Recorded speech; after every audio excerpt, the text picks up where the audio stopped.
Hello everyone, welcome to Tactica Imperialis and to today's video.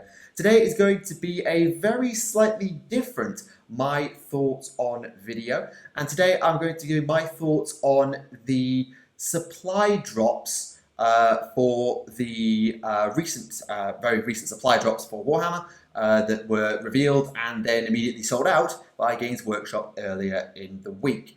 I think this will be coming out probably on the Monday. So I'm recording this as part of a live stream I was doing on Wednesday. So this is the day that the supply drops happened. But at the moment, it's now a few days later by the time you see this, because I've got to cut it all together and all that stuff. So let's get started. So the article goes on to say that Warhammer is full of mysteries. The lost Primarchs, the nature of the Emperor. He's a Chaos God. He's not, but he might be. Why do hobbyists still pretend that they're going into Warhammer stores to just pick up a pot of paint? Yeah, I'm one of those people. So we have the supply drop.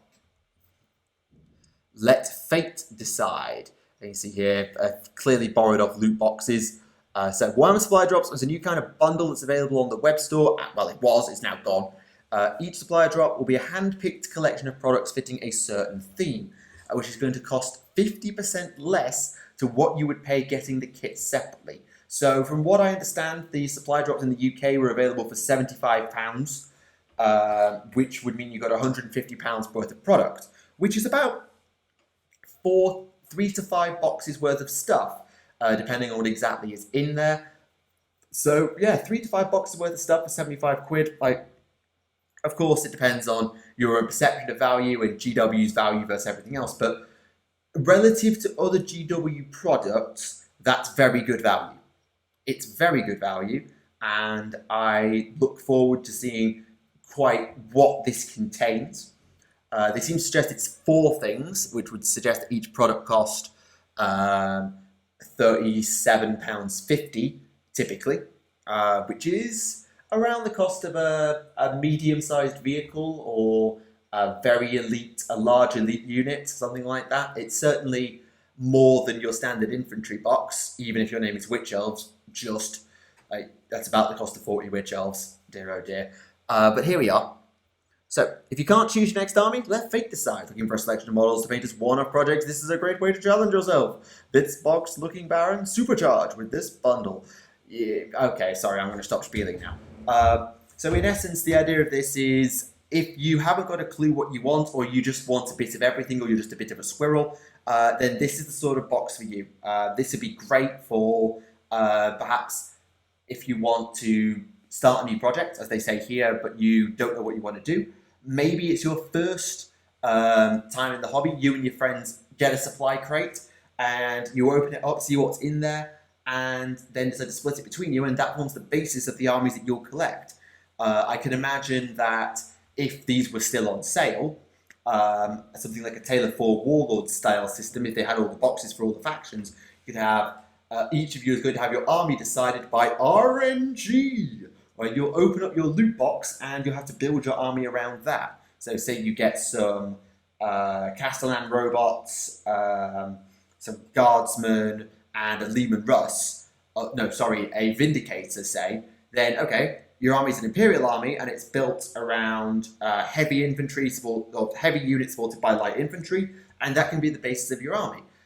More suits probably Crusade style players or narrative style players, because the ally system is not very kind for matched play, but it's an option if you want to try that. So there's a few things you could do with it, and certainly that's the way I would think about using it. Might sound a little bit cynical. Maybe it's a way to sell some kits. Yeah, I was coming on to that. So there is obviously a cynical side to this, where you might just say, oh, GW are doing this because they've got a bunch of stock that isn't selling. So, for example, shall we say, let's say the Space Marine Librarian in Terminator armor isn't selling. Well, we'll offload it at a discount price by throwing it into this bundle, therefore we've shipped the unit. And I don't want to rule that out from being the case. Obviously, no one has their hands on a supply drop at the time of recording, and we don't know what's going to be in them in terms of content. Is it going to be a lot of older kits? Is it going to be a mix of old and new? Is it going to be current stuff? Is it going to be popular stuff? stuff you don't really see on shelves? Is it made to order stuff?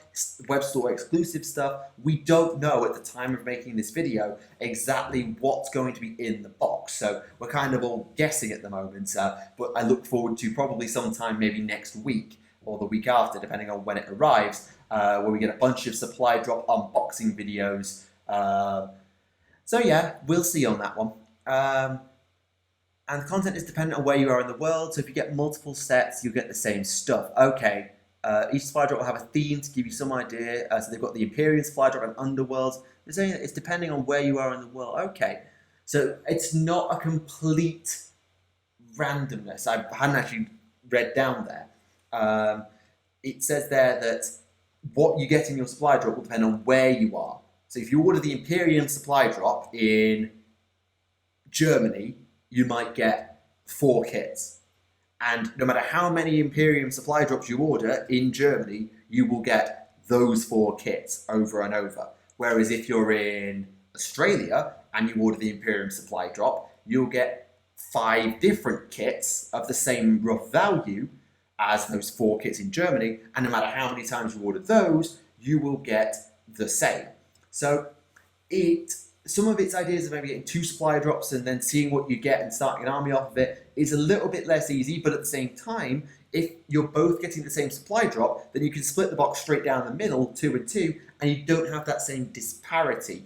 But the Tale of 4 Warlords idea goes in the bin because, particularly if you've got like 3 people in the UK, then all of them are going to get the same thing. So that's not really going to help all that much, unfortunately. But it's a nice idea in concept, I think, but I will talk about some of the issues it might have in a moment. So as I say, there was an Imperium supply drop and a Warhammer Underworlds one, and you'll be able to swap to get some other stuff. Only available in certain territories at this time, so the US and Canada didn't get them, but they sort of suggest that they will be coming up and out and in and out and in and out, just throwing them out there on a semi-regular basis. But the newsletter people get first notice because newsletters. Imperium is a broad term for factions, but I wonder if there'll be a box Eldar or just box Xenos. That's a theory as well. We don't know what. But bear in mind, Underworlds is a game system. It's an entire game system. So, for example, I think that each of the Age of Sigmar supply drops will be Grand Alliance supply drops. It won't be supply drop elves. It will be supply drop order, which may contain elves around a theme, but I don't think they're going to go any more specific. With the Xenos in 40k, they might, because there's less synergy between Xenos compared to Chaos and Imperium, whereas in Age of Sigmar, all order units can be made into one order army, even if they can't all ally with each other, but the odds of them having allies is better. And the odds of you maybe getting an order army that might be okay compared to your existing order army versus you order a Xenos box wanting orcs and you get Tyranids, that's not really going to help you in the slightest. So we will see on that one whether they do that with the future supply drops. We'll have to wait and see. But it's an interesting idea overall. So there's a little bit more, I think. Nope, that's it. So that's the end of the article. So I want to offer just a couple of general thoughts. So first thing I would say is let's not beat about the bush here. This is for Warhammer loot boxes. This is loot boxes. It's not entirely random loot boxes because you always get the same in every loot box. You're not encouraged to buy them over and over and over and over and over and over and over till you get what you want. But this is a loot box. And that should not be overestimated. That some people would see this as gambling to get models on the cheap. I personally don't see it that way because I don't think you'd really do this in hope of getting a certain thing. You do this out of interest and because it's a mystery box type thing. But this is essentially a loot box, if you like, where you get a giant pile of stuff for good value relative to buying it all separately, but you don't know what you're going to get. It's just got to be kept in mind. kind of doesn't that many loot boxes do not. It tells you the value of what you'll get. That's another valid point. We haven't got. Do you know that the price of the loot box was £75, and you get £150 worth of stuff? It's not like rolling up a loot box in a video game where it's like you might get a rare or a legendary unit. It's not like that.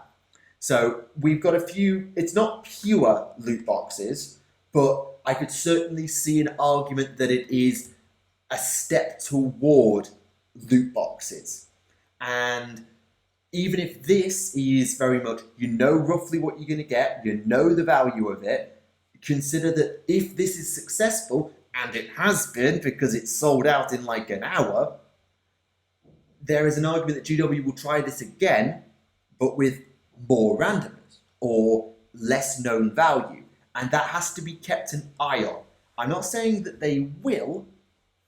Maybe it is more of a lucky dip than a loot box. I suppose that's probably a better argument, but I think just in the back of your mind, be aware that if this practice gets a little bit more predatory in future, it needs to be pushed back against. Because we know what happens with loot boxes in video gaming. Many games are considered blighted by loot boxes. I'm not going to say that that's the opinion of everyone, but certainly there are many who look at loot boxes as absolutely awful. This is not probably not as loot boxy as I made it out to be. It is more lucky dip, blind pull type thing, a mystery box, but it could go further if they're not careful. And there is also the argument of scalpers.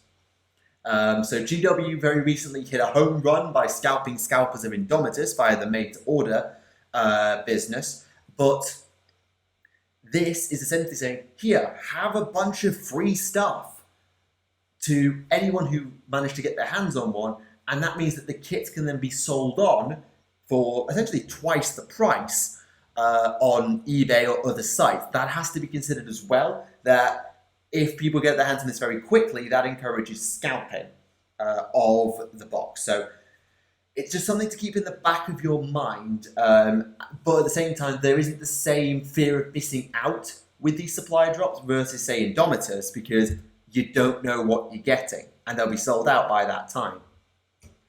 So it's just got to be kept in the backs of minds that there is a risk for this to go very, very exploitative loot boxy, and scalping is going to happen if people want to sell the models in it. But it might be that it's a pile of trashy models that really was just thrown out to clear some stock in the shelves.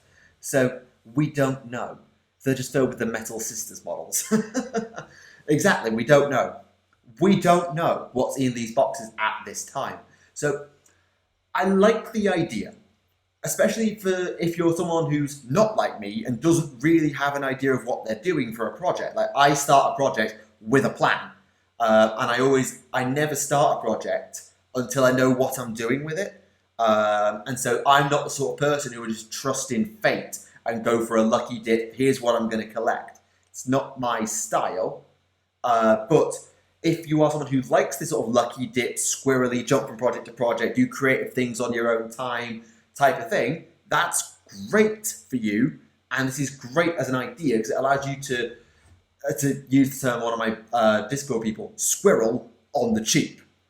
But there is a cautionary alarm bell just tinging at the back of my head saying this could go very sideways. And I don't want that to be forgotten, even though this exact system of the supply drop, I don't have a problem with. I think it's a cool idea. I think that it will allow people to start new projects and experiment and maybe do first collections very, very easily. But I'm aware that if left unchecked, it could go sideways. And we have to be aware of the ever-present scalper meta that goes on whenever anything that is limited run is released. So there you go. That is my thoughts on the supply drops. And you can also see a few thoughts that came up from chat during the stream. I've tried to address a few of them as we've gone along. And you can see a few other opinions that have come in here. But that's what I think. I think that it's got potential. It's a nice idea, but it's got a risk of going very sideways. But that's just my opinion. Let me know what you think in the comment section down below. Do you like supply drops? Are you anti-supply drops? Or are you someone who's maybe like, this is nice, or this could be better if, or something like that. I think, and a possible improvement would for it to be a Space Marines supply drop or a Astra Militarum supply drop. So it allows people to lucky dip the start of their army if they want to play an army but don't really know where to start, rather than being thrown a pile of stuff that they have no idea what to do with and they have to make it up as they go along. But they are themed, so let me know your thoughts in the comments down below. I'll be very interested to have a conversation and see what you think, because this is obviously something brand new for all of us, and I'm very interested to see what you think. So, thank you very much for watching. This has been Tactica Imperialis, and this has been my thoughts on the new Warhammer supply drops. Thank you very much for watching, and I'll see you all again. Bye for now.